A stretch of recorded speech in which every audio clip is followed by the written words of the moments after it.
name is Sarah Edgar from Pretty Fabrics and Trims, and in this short film I'll be sharing how I like to stitch a French knot. French knots are one of my absolute favourite stitches, shown here on my Sarah's Favourite hand embroidery stitch sampler, where I stitched a circle in 3 different colour threads.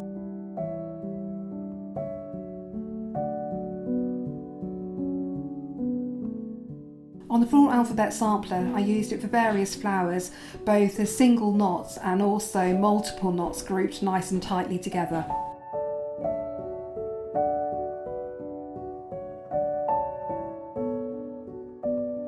Clusters of knots work really well for big flowers.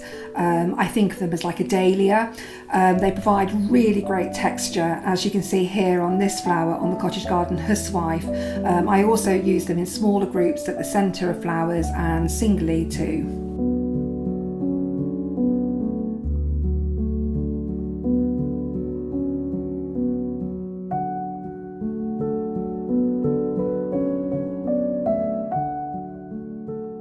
On Bloom and Grow, where I stuck to a gentle and calm palette of greys and whites, the French knots again add a lovely texture both in groups and singly.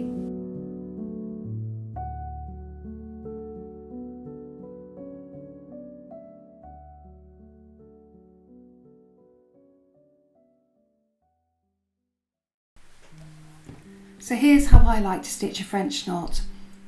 In my needle I've got 2 strands separated from the main strand of floss, and I've got a knot in the end. I'm going to bring my needle up from the back so the knot's positioned on the underside, and my needle will come up where I want my French knot to be finely positioned. So here we go, here's the needle coming up, and then holding the thread nice and taut, I'm going to wrap it around the needle 3 times. Then reinsert the needle just next where I originally came out, and the knot slips to the end of the needle and will sit on top of the fabric.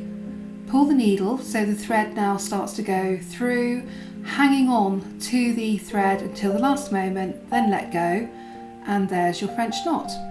So for the second one, here we go. So the needles come up, hold the thread nice and taut, wrap around the needle 3 times, then pop your needle back in just next to where you came out, but not in the same hole. Knot slips to the bottom of the needle and sitting on top of the fabric. Hold that thread tight and then release. One more time for you. So the needle comes up on top of the line where you want the knot to be positioned. Wrap it around the needle 3 times. Pop your needle back in next to where it originally came through. Hold that thread nice and taut. Keep hanging on to it until the last moment, then let go, and there's your knot. So when I'm making my French knots, I'm bringing my needle up so that the actual stitch sits on top of the drawn line, so you won't see it. And then the number of times that you wrap the thread around the needle will ultimately determine the size of the French knot. So I naturally do 3 wraps, but 2's fine. And also the number of strands of thread that you're using will influence the size of the knot.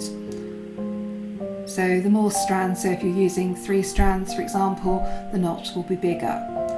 And when I'm doing a cluster of knots, as you can see, I like to stitch around the perimeter and then infill the space with the knots, and that gives a lovely cluster and texture and scrumminess.